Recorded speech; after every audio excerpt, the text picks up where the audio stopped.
Good evening. We are so thankful and blessed for each of you to join us in this town hall meeting.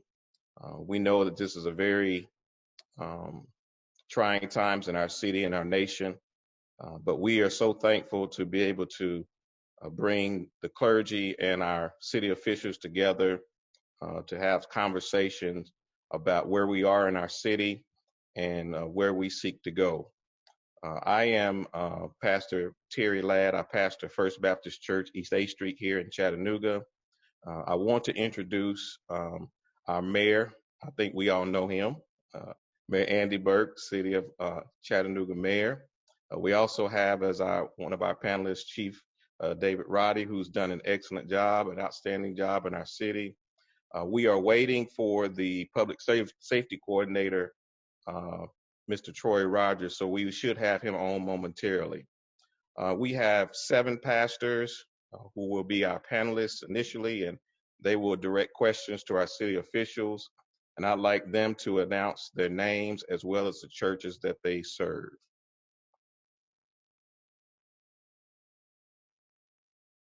I'm Chris Sorensen. I serve at the Mission Chattanooga. I am J.W. Cole. I'm senior pastor of the Word Empowerment Church. I am J. Anthony Taylor. I'm the pastor of the Greater Community Church of Chattanooga, Church of God in Christ. My name is E. Lamar Young. I am the pastor of Life Point, a transformational church, and the moderator of the Chattanooga-Hamilton County BME District Association.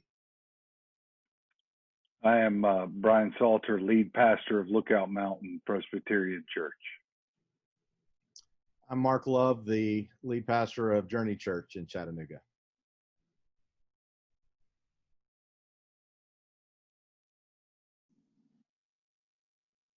You have to take yourself off mute, brother, Pastor Barnes. Sorry about that, fellas. I'm trying to get it on the computer. Marcellus Barnes, pastor of Grace Point Church, Chattanooga. Looks like Mr. Rogers is with us, Troy Rogers, who is the public safety coordinator for the city of Chattanooga. Glad to have you. How you doing, sir? Yeah, we're collectively known as the Clergy for Truth, Justice, Love, and Healing, and we are in partnership with Kingdom Partners. This is one of Kingdom Partners' initiatives of One City, One Church, One City, One Kingdom, and that's bringing the clergy together and our city together as they seek the healing for the city of Chattanooga. So we want to start out with our first question. Our first question will be from Pastor Young. Yes, let me begin by saying good evening to our facilitator, Dr. Ladd, all of our panel participants, and our Facebook viewers as well. My question is to Mayor Andy Berke. The budget passed by the City Council earlier this week includes funding for your new initiative, the Office of Community Resilience. What actions is the Mayor's office and City Council taking to ensure, 1, office permanence, 2, proper budgeting and staffing to properly respond to the needs of the community, and 3, who will be responsible for proper oversight, staffing, and mechanisms used for awarding of contracts and or RFPs? Thanks so much. I appreciate the opportunity to be with y'all. And I think, Pastor Ladd, you said that this was, y'all were about truth, justice, love, and healing. And as you rattled that off, I thought how much more of all those things we need in the world. And any group that gets together and is seeking more truth, justice, love, and healing, particularly during these very challenging times, I just want to express my appreciation, and to all of you who are watching us on Facebook or however you might be joining in with us. Thanks. This is a new way for us to communicate, and Chief Roddy has been working unbelievably hard. Troy does so much for the city, and so this is really important to us. So the question was about the Office of Community Resilience. And let me just back up for a minute and say that we're having a much needed dialogue about what is the proper role of policing in our country, not just in our community, and also how do we make sure that we keep people safe, and how do we stop the systemic racism that has been with us since the founding of our country. These are really weighted, difficult topics. And what I am proud of is that Chief Roddy and our police officers have been at the forefront of this discussion about how we police for the last several years. You're hearing a lot of people talking about, you know, we got to get back to community policing. We got to get out of our cars more and engage more with the community, have some of these policies. Well, those policies have been in existence for the last several years in the city of Chattanooga, and that's a good thing. So the Office of Community Resilience is about trying to take these discussions, make sure that, as you point out, past the time that I'm mayor, past the time that the next city election comes in 2021, we can continue to have these discussions, and we can start to ensure that we have the right policies and the right practices in place for the future. We gotta have, you know, as you're talking about personnel, that's always an issue. But I think, to me, the bigger issue, as you're saying, is how do we make sure that this goes on for a long time? There are places where community activists and our police officers agree, like our police officers don't want to go on calls that they feel that they're unqualified to go on. We don't want to send them out there. At the same time, we don't want to reduce services to communities in need. So for us to change, if a 911 call comes and somebody says, I've got this kind of call, and the police aren't going, well, we still need somebody to go out there. And the last thing that I want to do is leave any neighborhood without the services that are required for them. So we got to have a purposeful discussion. So we took about $1 million is around the budget of the Office of Community Resilience. Made sure that we set that up with social work and thoughts about our juvenile justice system. But most of all, I think it's a way for us to institutionalize, as you're talking about, for the future. How do we make really good decisions so that the right people are involved in keeping our community safe? Sometimes that might be police. If it can be somebody else, that's great too. But the most important thing that we can do is to continue to invest in all of our communities and neighborhoods around the city. Okay, thank you so much, Mayor. I think Pastor Love has a question next. Pastor Love, Mark Love. Yes. This is for Chief Roddy, and I just want to thank you for taking time to be with us. I know many others appreciate your service to your officers and staff, and especially during these last few months, including all that you've done with COVID-19. I know it's got to be difficult for your families as well. But this week, you mentioned that your department had approximately 700,000 official and unofficial interactions in 2019. And of those, your officers reported a use of force in somewhere around 305 interactions, I believe. And of those 305 use of force interactions, 19 excessive use of force complaints were filed. And looking at those numbers, 19 is not very many compared to 700,000 interactions.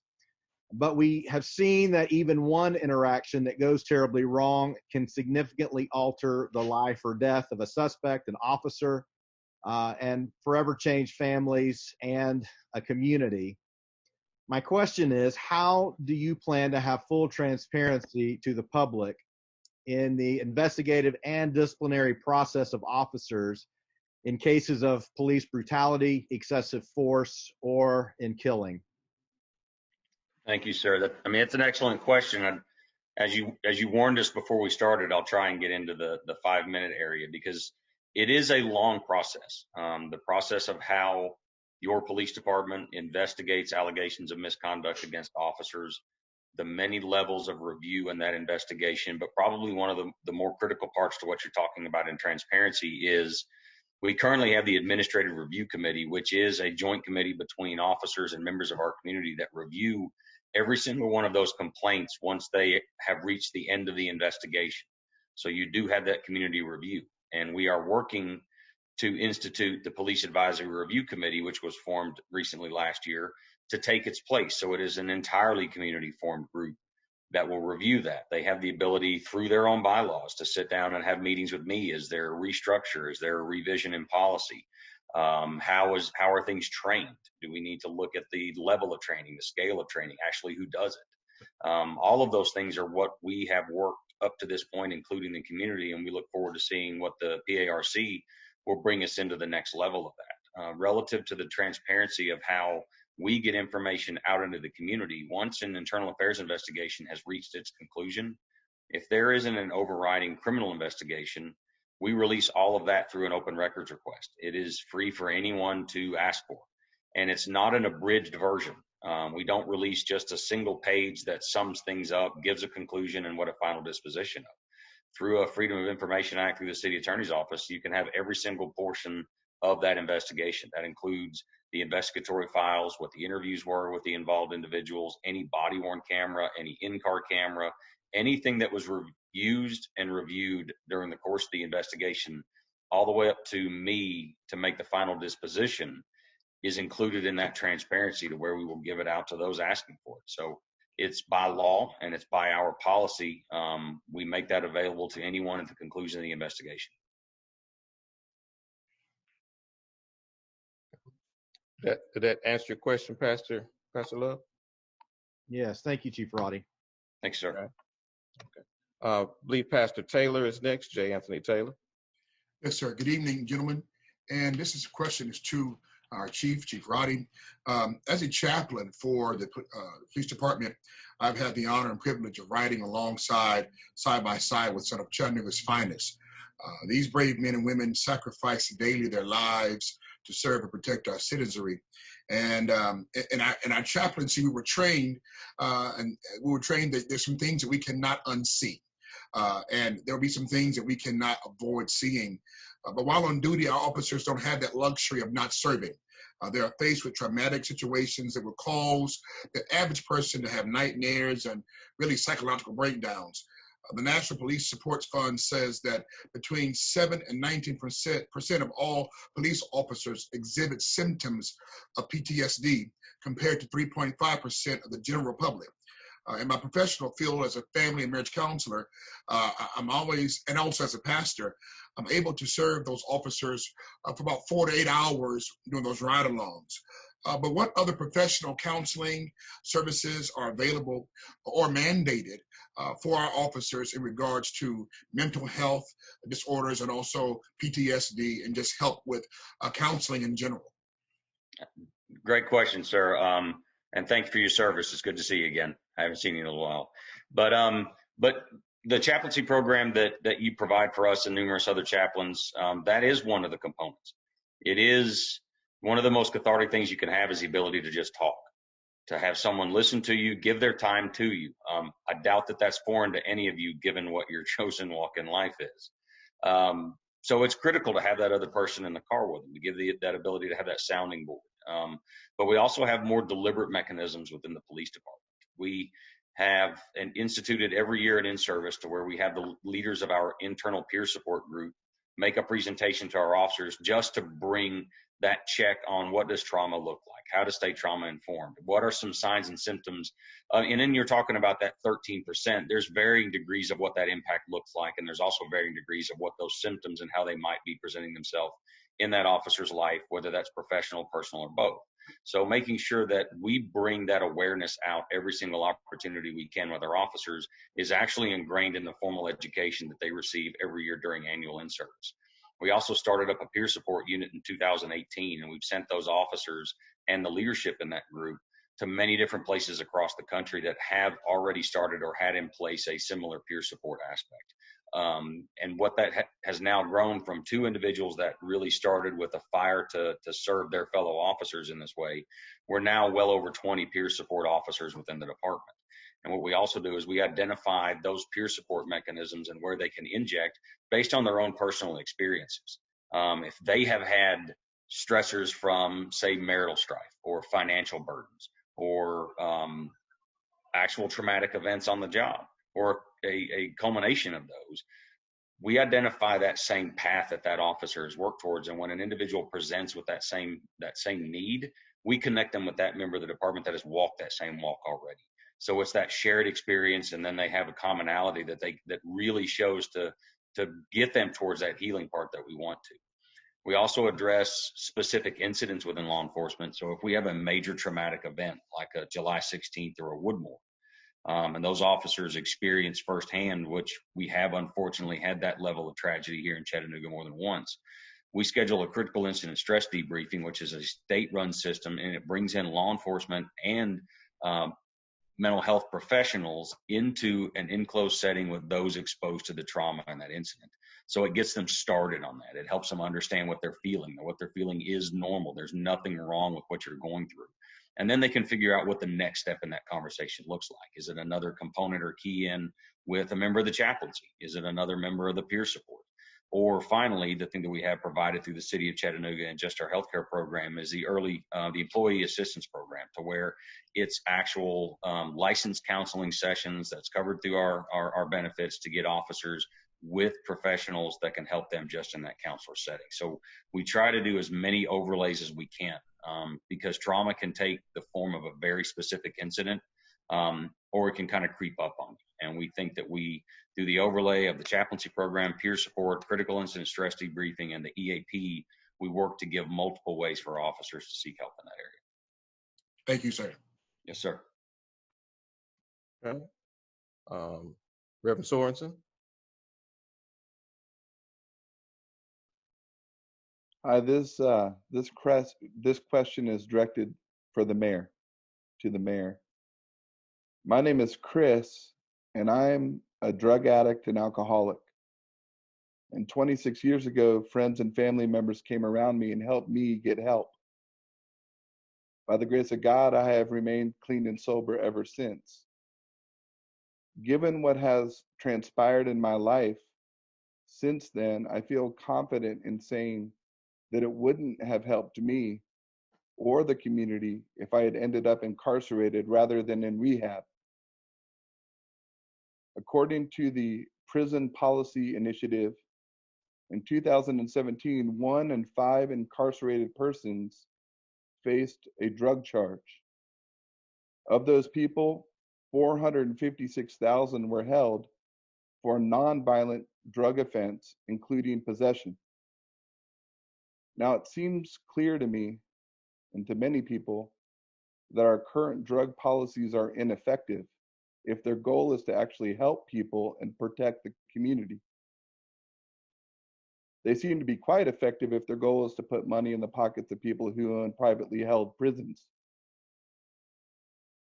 And we know that our current drug policies disproportionately impact African Americans, who are incarcerated at a much higher rate for drug-related offenses than their white counterparts. Most strangely, we know that the cost of rehab carries a much lower long-term cost than the cost of incarceration. So in many cities across Europe, they have adopted municipal drug strategies. In 2016, Ithaca, New York, made history when it launched the first formal municipal drug strategy in the United States. Santa Fe, New Mexico became the second city to do so. And a municipal drug strategy is based on 2 key components.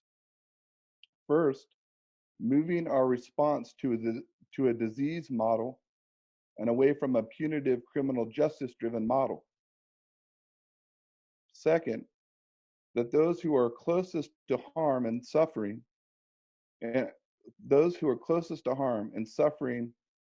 arising from flawed drug policies and problematic drug use are best placed to identify and implement solutions. So, I know that's a lot, but I'm kind of wondering, Chattanooga prides itself on being a city of innovation. And I wonder how you would feel about putting in a new comprehensive an innovative municipal drug strategy. And I'm wondering if you can do it before you leave office. And what would it take to get that done? Yep, that's my question. Great, and thanks for sharing your personal story as well. We need courageous people such as yourself who will speak up and talk about their personal experiences, so that more individuals can realize what's at stake as we try to change policy and also help people change their lives. So a couple of things. I know you know many of them, and I'm sure people who are watching know many of these things. Number one is, the city of Chattanooga obviously doesn't operate the prisons, the state prison or the county jail. We don't have, I know we've heard a lot about private prison contracts, which is something that I don't favor, but we don't have any of that. We don't operate any jails or any kind of facilities. And we don't control any of the laws that dictate kind of what is happening with drug policies and drug enforcement. It is clear, I think, to most people that a purely enforcement strategy, which is most of what the United States' strategy has been over the course of the last several decades, has failed and has not helped Americans. We gotta figure something else out. And right now in Hamilton County, we have the drug court. I know that the chief, to your point, the chief is heavily involved in health policy and transforming the way that we think about these issues from criminal to disease is really important, so that we also transform our policies. But I also want to be transparent with people. We don't have we obviously don't have the health department either in our community. We don't have dollars to treat people, which typically will come from the federal government or the state government. And those dollars just don't exist for us to do what we need to do to get a good result like you have gotten by getting more people into rehabilitation, which is the only way we're going to treat that disease. We have to have a way to treat that disease that is funded and that we can do on a consistent basis. So I'm more than happy. I think the Office of Community Resilience and the advisory board, this is one way that we can think through how we use that office to better inform our policies and practices. But before I end, I also want to say that over the last few years, the police department, starting with Chief Fletcher and under Chief Roddy, have really changed our orientation to be less about collecting fines and fees from people through all kinds of different mechanisms and enforcing things like misdemeanors, and really have been oriented around protecting people from violence. So we don't spend nearly as much time as we used to on some of these other things, and the numbers bear that out in terms of where our arrests are and what we're doing. And I'm thankful to Chief Fletcher and to Chief Roddy for their leadership on those kinds of issues, but there is absolutely more that we can and should do to help people be safe in our community. The last piece I'll just say, and I know Chief Roddy can also address this, is we see far too much violence around drug transactions in our community. That is worrisome to me. And so the more that we can protect people from their public health issues, the better off we are. Okay, Chief, would you like to respond to that question as well? Absolutely, sir. Thank you for giving me the opportunity. The Chattanooga Police Department directly connects into the Hamilton County Drug Court. Our narcotics investigators, our officers play an active role in seeking those non-incarceration outcomes, because we know that it's a cycle. We recognize that. We also recognize that not everybody that has a narcotics nexus or a narcotics connection in their lives or into the criminal justice system, that jail's the next outcome. We deliberately follow up with a deliberate investigation through our narcotics investigators on all of our overdoses that would get reported into the police department. And now those are primarily opioid based, but they're not all. And we make that determination. But the action for that is not to determine how many further charges we can place on that individual that we experienced in a medical crisis. And all of your police officers carry doses of Narcan. So, and I can't even tell you the number of individuals whose lives they've saved by being in that spot at that time. But the next step is to figure out how that individual came to be in that position where they could have or probably would have passed away. It's who gave it to them. It's the criminality and the evil part of narcotics is not the use of it. It's the individual that preys upon those that have the need for it. And for us to directly put our narcotics investigators in that role to try and track it back to the individuals that are harming individuals, killing individuals through those actions, for us, that's the more important thing. So we're fully supportive of not focusing resources and time on individuals that are in an addiction cycle. But I will focus as many resources and time as we can on the individuals that choose to prey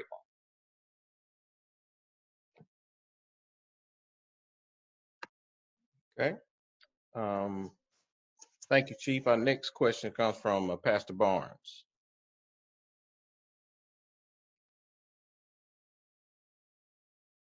Yes, sir. Thank you guys for being here, to the mayor and Chief Roddy. This question is for you, Chief. Do you believe the necessity of grants or the necessity of having grants to fund the police department? Do you believe that inadvertently pushes its internal culture toward arrest, since that is considered the arrest a measurable outcome? It would seem that community policing is not sustainable under these pressures. How do you feel about that? Probably the biggest thing when paying attention to a grant is what are you getting it for, and and as you said, what are the performance measures? How does that grant see success? Most of the grants within the Chattanooga Police Department, arrests are not the primary performance measure. In many of them, they're not even reported at all. So take, for example, our victim services unit. That entire unit, the staffing, the salaries that support the advocates that are out there supporting victims in our community, arrests are not even documented or reported in any way that grant is reported back up to the originating source. It's not seen as a performance measure at all. We have other grants within our community outreach program that we use to buy supplies, training, everything we can for outreach and connection mechanisms between the police department and our community, and arrests are not reported in those grants in any way. We have other grants that are justice assistance grants, and those typically buy equipment. So it may go to buy a new piece of technology that we need, but arrests are not part of how we report in on that grant. So there are very few grants within the Chattanooga Police Department that we even report arresting numbers on. The only one that really comes to mind that we use repeatedly is the Tennessee Highway Safety Office program, and that's relation to traffic fatalities and DUIs. And a required part of that grant is we report the number of citations written for excessive speeding, safety violations, and then the number of DUI or impaired arrests that we make, whether it's narcotics or alcohol related. But because it's a grant that's focused to bring down specifically the number of traffic fatalities or impaired related fatalities, then that would be seen as a measure of what's the activity look like on the street. But there are the only other grant that I can think of that we've had in recent years is some of the ones that we've implemented towards the crime gun firearms evidence model. But the grant itself, we do not report the total number of arrests. What that grant tracks is the quality of the evidence that we put into the system that helps us track down the small number of people that commit great violence in our community. So it's not numbers driven. It's not how many have been arrested, it's who. How many times has that person made someone into a victim? How many homicides are they connected to? How many shootings are the gun that we found them in possession of connected to? So the arrest itself is not the crux of success in that grant. It's the actual, how good of a product is our technology producing so that we can put those few individuals that choose to prey upon others and harm others in the investigation. To give you an idea on the overall mechanism of the police department, we have a meeting every single Wednesday where all lieutenants, captains, chiefs, and other professional staff members in the department meet to go over just operational. What are our numbers look like? How's our crime looking? What do we need to do? So we can constantly stay in front of what our community is experiencing. Several years ago, we stopped reporting any traffic citation numbers and any arrest numbers in those meetings. We don't call for them. Commands do not give them to us. If we need to track that for a certain reason, we can go get that number. But success is not reported to us on a weekly basis based on the number of arrests made in a certain sector or zone within the city. We don't ask for the numbers anymore. We don't believe that that's a good indicator of actually addressing crime within a community. As I said a moment ago, it's not about how many, it's about who.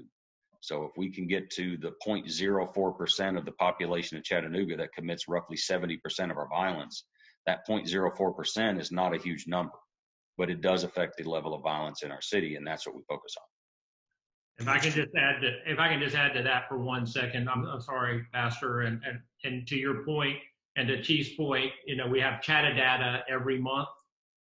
Several years ago, from the time that we started, I said we will never ask. We have all the administrators around the table, and I said one of the first things I said is we will never ask how many misdemeanors or how many felonies we have, because we don't want our officers or our police departments to be incented to do more of that. And I think that this is the culture of our department now, which is a good thing, and appreciate the leadership there for doing that. The one place where it is important, or there are a couple places, but the one place where we do ask, and I think we've achieved some real significance, is we ask when we see violence, things like murders, how many of those times are we clearing the cases? That's the one place, because we want to have community trust. And we've seen big spikes in that, which in the number of clearance cases that we have. And I think a main reason for that is because more members of our community are sharing information with police officers and trusting them. Thank you. Before we continue, we are getting some feedback from our feed on Facebook. I want to personally apologize for this town hall panel being overly male dominated. We promise that going forward we will take that into consideration. We don't have any excuse. There's no excuse for that, and we apologize for that, and we definitely will make sure that when our next meeting is held, that we will have female representation. Pastor Salter. Yes, Dr. Ladd, I know we're at the 7:30 hour, and so I would yield to the community questions if that's appropriate now.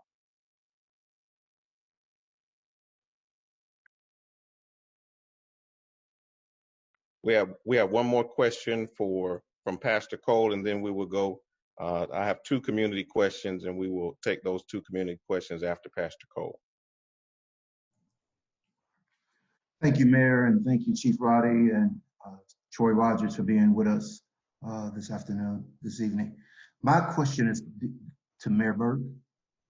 Mayor, there has been $2 million approved for investing back into the Black communities, if you will. What is your vision to see that this goes smooth and to the right organization and not monies wasted?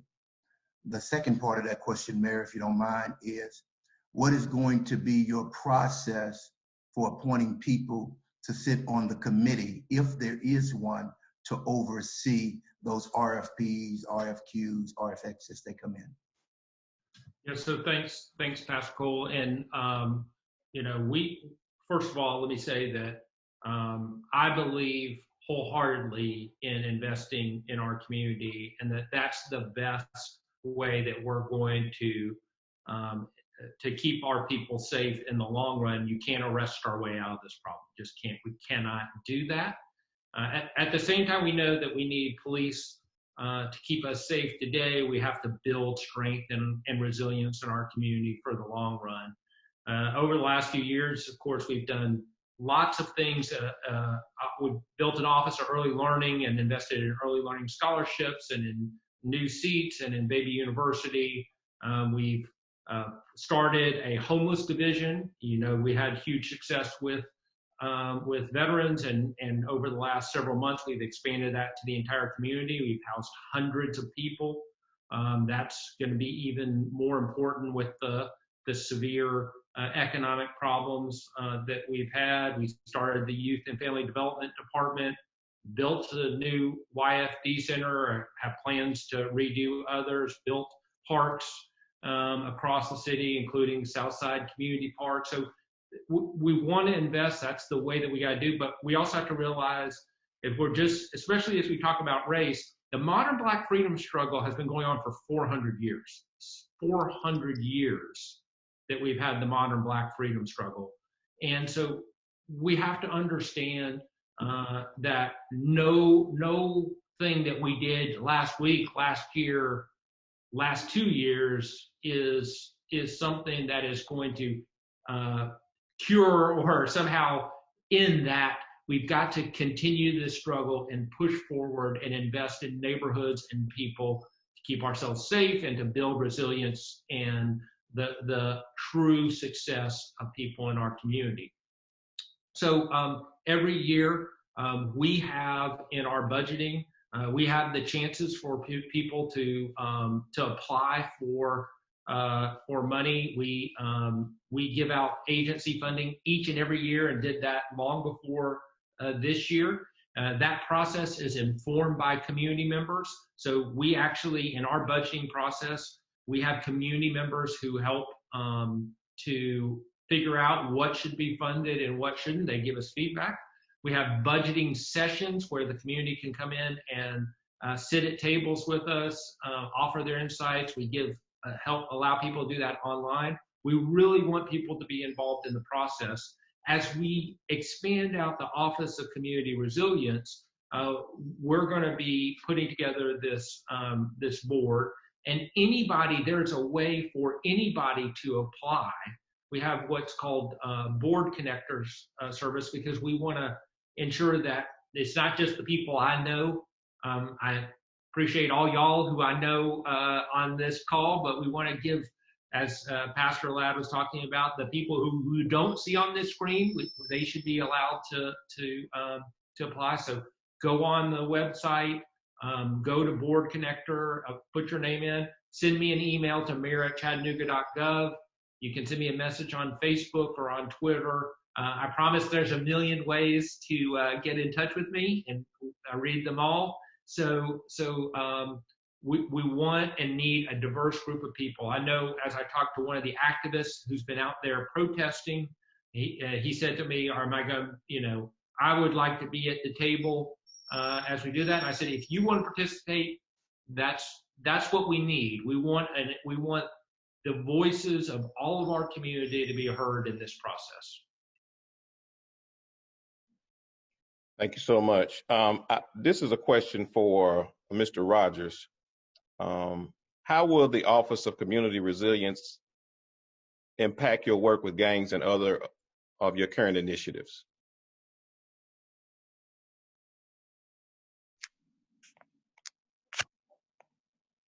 Thank you, guys. Thank you guys for having me. Guys, you know that this is a deep dive that we have to do with our young people and all the people that we've dealt with. I think that it will only help us. We have social services that we work with victims. We work with witnesses. I think the Office of Resilience will help us to do it better. Guys, we do the job fairs. We do the job fairs every quarter. Young man came into my office right when I began to work at the city and said, "Hey man, listen, I've been in jail for 17 years. I've been trying to get a job. I'm putting the right things on my resume. I'm saying I'm a felon and I can't get anything. I'm about to go back to jail." So we began to do job fairs where young men can make the wages that they can live and take care of their families. So anything that we can have in this city to help foster that, then it'll help. But we're also going to need you guys to help as well. The Office of Resilience is going to take the whole community, and it's a dirty job. It's late hours, but anything we can do to help the economic state of our young people, I think we're good. The Office of Resilience will help with opportunity. It will help with resources. And I think those are key things for our young men and young women to do a lot better. I think economically, we have to really, really, really look at young people that have a nice economic base. They don't go to jail. So what do we do to make sure that it happens? Guys, when we look at mentoring and initiatives in the schools, guys, understand that the people who are going to jail, a lot of times they can't read and they can't write. So I think mentoring, expounding our mentoring base out in the schools, making sure that a young man can read and write on the 3rd grade level. I think those are some things that we're going to have to do so we can cut that prison to school pipeline. We can cut that gang pipeline. We can have mentors and fathers in homes so a guy won't turn to wanting to go into a gang. I think that's what the Office of Resilience is going to help us to do. I think we need to take a deep dive into being able to get a young man and a young woman, like I said earlier, home ownership. Because when you own something, you may, if you have hope, a lot of times you don't do some of the things that you would do. So I think the Office of Resiliency is going to really, really help us. Like I said, we're going to need every single one of you guys on this call to jump in with us. It's not just us; it's everybody. And this is going to take a while. So we need to have a strategic plan going forward to make sure that our young people get the opportunity that they deserve. So it's going to help out. Anything, all hands on deck. Any help that we can have to help our young men who are broken adds to what I do on a daily basis. Okay. Thank you, Mr. Troy. This is another question from those viewing on Facebook. I guess this is directed to the mayor and to Chief Roddy. Why did community policing and local precincts go away? Can we bring that back? Was it not deemed successful?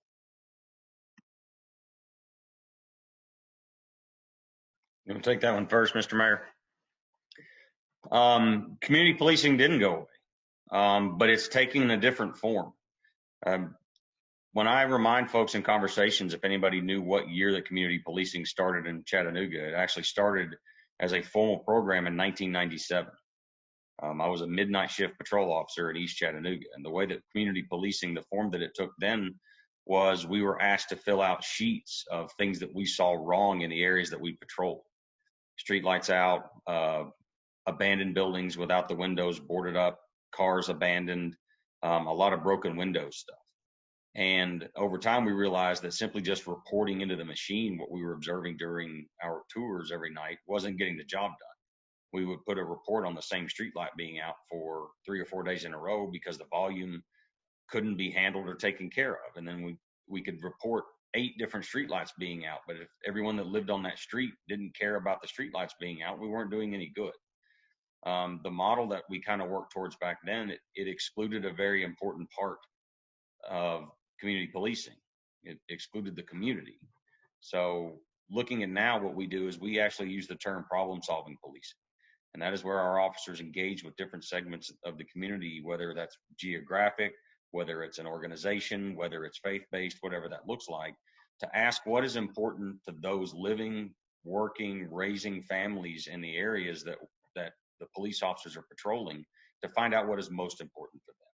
Is it a particular type of crime? Is it non-engagement with the police? Is it youth involvement? Is it a lack of youth involvement? All these things need to be brought in. And having the officers in many different settings, whether it's a CPIC meeting, a community police interaction committee, neighborhood watch groups, the front porch lineups that we do and have done over 400 of those since I started that program, any mechanism we have that can put police officers in the community to have those conversations is what we seek to do. We've expanded our bike unit within the last few years. I bought a couple of golf carts off of grants that didn't report arrests, so we could get some more non-traditional methods of patrol out in the community, get the windows down, get officers in conversations to figure out what the community wants and expects its officers to do.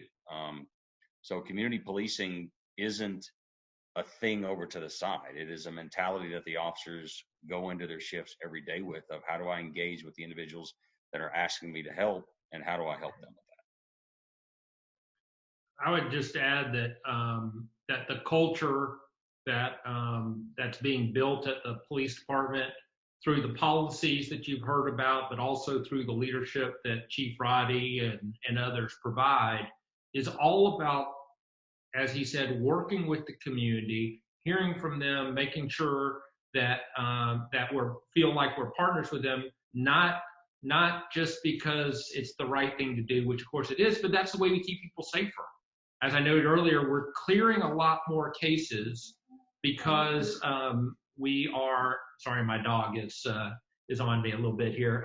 We're clearing more cases in part because the community trusts us more and is giving us more information, and that is the way that we keep people safer. And it is about community policing and all the things Chief Roddy talked about, but it starts right at the beginning when people come into the academy. Every single person who goes through our academy for the last several years has been part of community immersion, where they do a deep dive into a marginalized community and hear from people about what's going on in their lives.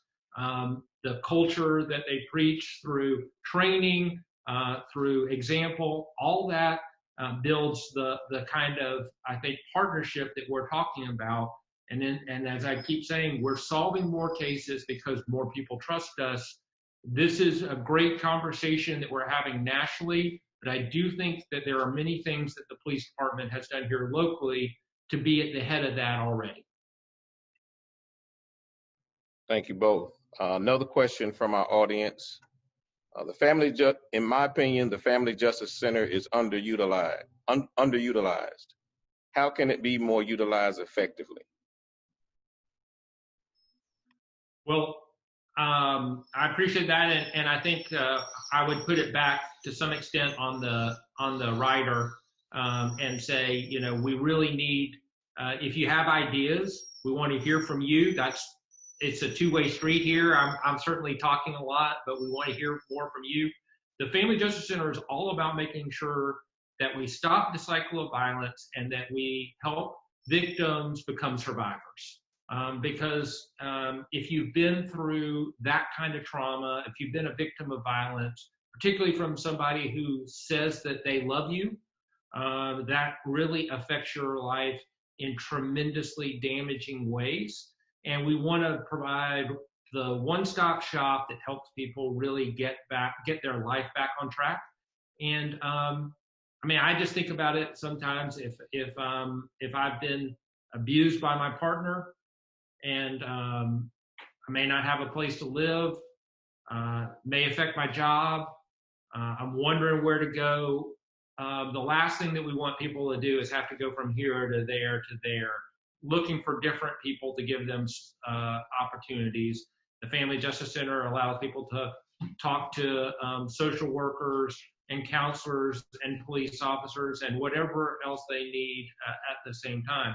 We're right now kind of looking at it, thinking through how we can make it more effective. It's of course a beautiful building that's on the bus line out in Brainerd, but we want it to serve more people. We want it to be more effective always. We've got on the lookout for a new director. So I would just tell everybody, if you have ideas, send them our way. We want to find ways to be more effective always. But I have seen a tremendous amount of good that's already been done through this model. Another question from our audience, and then we'll take a question from Pastor Hernandez. This question comes, I guess it's for Chief Roddy. I would be interested to know how much military surplus CPD receives. Okay, probably the question is aimed at what is called the 1033 program. That was a program that the federal government put forward many years ago to where surplus military items, you can actually register your agency, you pay a registration fee, and then you go into a web access system to figure out what the military is moving into a surplus status as opposed to an active piece of equipment. That can range anywhere from boots to rain gear to canteens, all the way up to including vehicles, boats, helicopters. And I've seen those over the years in my experience. We withdrew from the 1033 program around 6 years ago, if I'm not mistaken. We haven't received any equipment from that program since then. Now, we did receive some many years ago. Any of the weapons that were received through that program have all been returned. I do not believe that we have any active items still in use within the agency that we ever received through the 1033. We did receive one armored car years ago. It was surplus and taken offline. We received 2 boats. Those we used up just in our service on the river here in Tennessee, in Chattanooga, and those have been surplused. So currently, I don't believe we have any 1033 equipment in service, in operation within the Chattanooga Police Department. We did re-register into the 1033 this last year to buy one thing. We are actively looking to try and find a replacement explosive ordnance disposal or bomb squad robot so that we can replace the existing one that we use to respond for calls for service for ordnance explosives, suspicious packages, and everything else. Those robots can cost upwards of $300,000.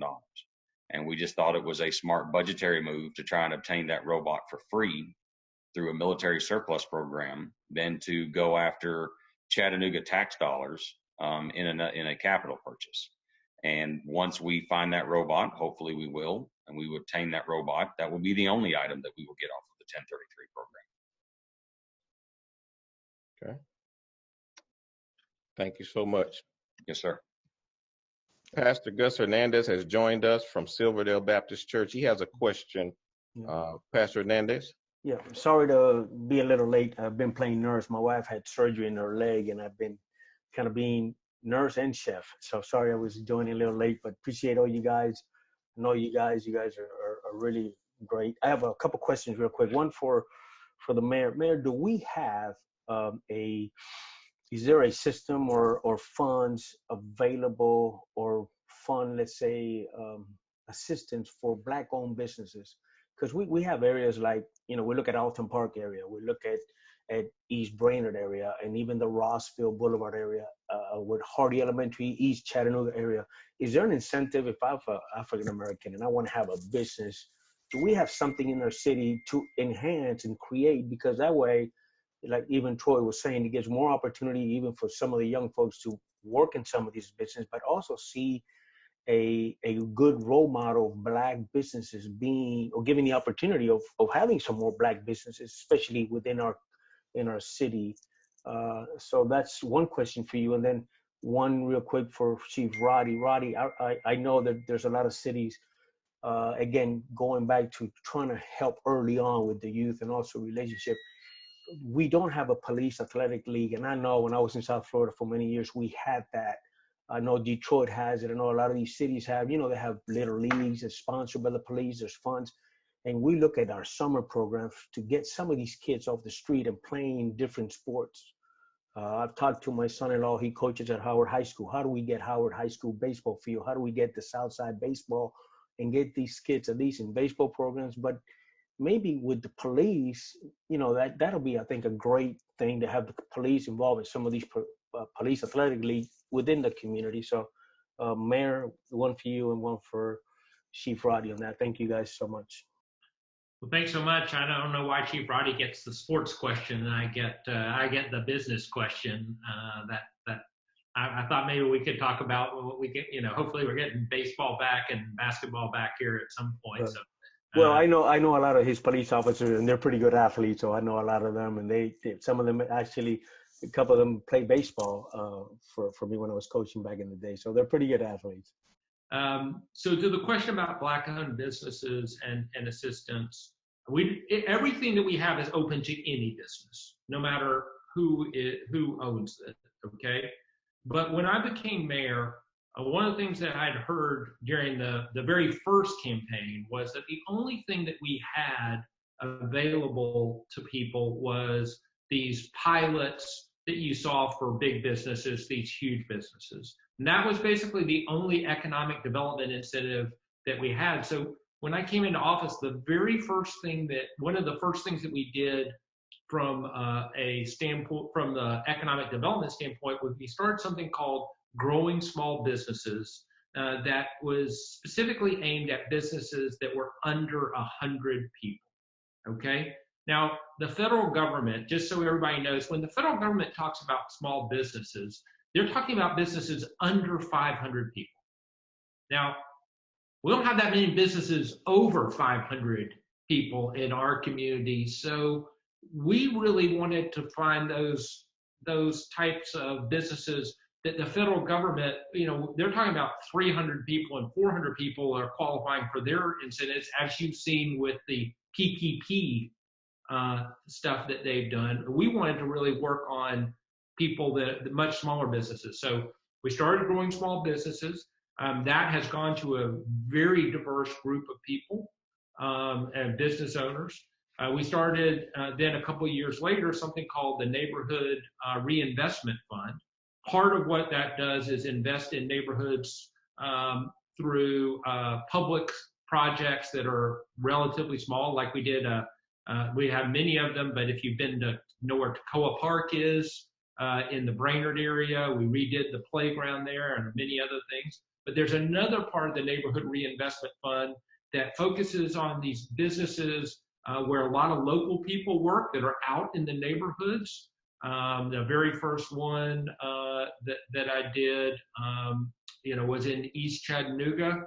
And so, we are constantly trying to find those ways that that we can get more into the businesses that are small, really small, and hire locally, because that's a huge piece of our economy. And the final thing I'll just say is, we did the same thing when COVID-19 started and we had the coronavirus. We immediately set aside $2.5 million for businesses, almost all of whom were under 50, not just under 100, but we specifically aim for those businesses. So salons, barbershops, these small restaurants, mom and pop restaurants. And so I agree, we are always looking for ways to support people of color and to make sure, but all of our initiatives are open to anybody, but we're trying to get them more into the neighborhoods where we know that all kinds of people of all races, of all ethnicities, live and work. Yeah, what I meant, not only African American, I'm Hispanic, so minority businesses specifically, but I think also it's a good incentive if I'm a white person opening a business, would you be, there's an incentive if you open your business in this neighborhood that may create jobs within these neighborhoods. So, that's that was my mentality, my approach, trying to help these communities kind of begin to thrive, Chief Roddy? I think I'm muted. Okay. The police department's got about 20 or 30 different formal programs where we work to engage with kids. It's everything from the Bigs in Blue program to where we're big brothers, big sisters. I have a little brother myself. When school's in session, I go see Antonio every week. We have the coaches, cops, and community that myself and Troy work on, where we meet with the coaches out in the community and we get officers to come in and kind of be assistant coaches. If nothing more than to give that hit on the top of the helmet that everybody remembers if you played ball when you were a kid. There was that resounding ring when somebody's wedding ring popped the helmet. You knew that was somebody that had your back to giving out water. But also there's some formal steps in there to where I'm a certified adverse childhood experiences trainer with the state. I go in and talk to the coaches and parents whenever I'm able to, so that they can better understand and be trauma informed about what some of these kids are growing up in, what is going on their block, how can they be better aware of how to help some of these kids with the trauma that they see. So there's more than just the sports aspect to it. We participate in the Gear Up program, which is a summer camp program through UTC, and our officers go into that. So if there's a mechanism, there's a program that can get our officers engaged with our youth, I don't know that I've said no to any of them. I just recently, and thankfully, I was voted onto the board of directors for the Boys and Girls Club. And as a result of that, we are working now to develop a program to get officers into the club to do more than play ping pong and shoot pool. is to have real hard conversations with our area youth and our officers so that they can get to know one another. They get to see each other's perspective. That's where it works. So the sports component is the door opener, but it's the conversations that happen as a result of that, which is what we pay particular attention to. We had a PAL league with the Chattanooga Police Department when I started, a police athletic league. I remember the white van. I remember guys and girls slinging all that wonderfully soaking wet, sweat covered sports equipment in the back of a van in August. But also I remember the kids, and they loved it. The thing you run into with a police athletic league is they're extremely expensive to maintain. They burn through equipment, especially football-based equipment, baseball-based equipment. It can get expensive to maintain those. But I know for a fact I've got officers that would jump at the chance to be able to do it, and I've had several of them ask about doing that in recent years. Sometimes those are grant supported, but sometimes they have to be budget supported. So I welcome the opportunity and the conversations about any way that your officers can get out there and connect with kids out in the community. Like I said, I don't know that I've said no to a single one that's been presented to me. I think our time is we have several other questions, great questions but because of our time, we won't be able to get those in tonight. I hope that we will have another town hall where we could continue our conversation, especially during this time. I want to thank Chief Roddy and Mayor Berke, Mr. Rogers, and all of our pastors that participated in our panel. I want to thank those who called in. A lot of great questions. It shows that our community is concerned, and it's going to take all of us together to bring about truth, justice, love, and healing. So we want to thank each of you for tuning in. We want to thank Kingdom Partners, Brother Oliver Richmond and Jefferson Herring and all the board members of Kingdom Partners. And we want to thank those pastors. Some of the pastors that could not be with us tonight, they also supported this effort. And we ask that you continue to pray for our city, pray for our law enforcement, pray for our mayor, and let's all pray for each other. Thank you for participating. May God bless each of you.